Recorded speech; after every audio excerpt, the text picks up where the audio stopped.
హైదరాబాద్లో తాగునీటి సమస్య రోజురోజుకు తీవ్రమవుతుందని మాజీ మంత్రి హరీష్ రావు తెలిపారు. ఈ మేరకు ఆయన మంగళవారం ఎక్స్ వేదికగా లెక్కలతో సహా ట్వీట్ చేశారు. వేసవి రాకముందే బోర్లు ఎండిపోతున్నాయని, భూగర్భ జలాలు తగ్గిపోతున్నాయని పేర్కొన్నారు. ప్రజలు భారీ మొత్తంలో డబ్బు వెచ్చించి వాటర్ ట్యాంకులను తెప్పించుకోవాల్సిన దుస్థితి ఏర్పడిందన్నారు. గత కేసీఆర్ పాలనలో హైదరాబాద్లో ఇలాంటి తాగునీటి సంక్షోభం లేదని, కానీ కాంగ్రెస్ ప్రభుత్వం వచ్చిన ఏడాదికే పరిస్థితి విషమించిందన్నారు. నివేదికల ప్రకారం తెలంగాణలో భూగర్భ జలాలు 2.88 బిలియన్ క్యూబిక్ మీటర్లు అడుగట్టిపోయిందని తెలిపారు.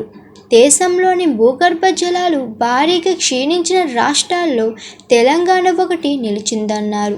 అసలు ప్రభుత్వానికి దీనిపై ఏం జరుగుతుందో తెలుసా అని ప్రశ్నించారు. హైదరాబాద్లో 15% అదనపు వర్షపాతం నమోదైన భూగర్భ జలాలు 1.33 మీటర్లు తగ్గాయన్నారు. కుకట్పల్లిలో పరిస్థితి మరింత దారుణంగా మారిందన్నారు.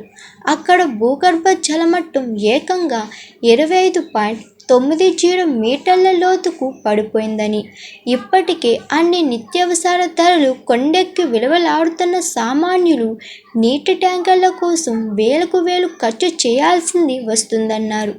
చరిత్ర చెబుతుంది కాంగ్రెస్ పాలనలో నీటి కటకట తప్పదని, అది మరోసారి నిజమైందన్నారు. బీఆర్ఎస్ హయాంలో మిషన్ భగీరథ ద్వారా ఇంటింటికి తాగునీరు అందిందని తెలిపారు.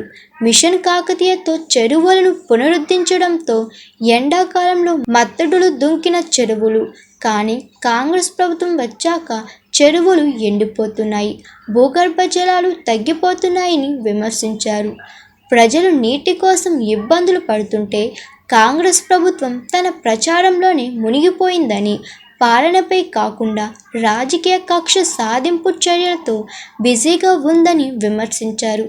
హైదరాబాద్లో నీటి గొక్కడు మంచి నీళ్ల కోసం అల్లాడుతుందని, కానీ కాంగ్రెస్ మాత్రం బాధ్యత వహించకుండా తప్పించుకుంటుందని, ఇది వారి పాలన వైఫల్యానికి నిదర్శనమన్నారు.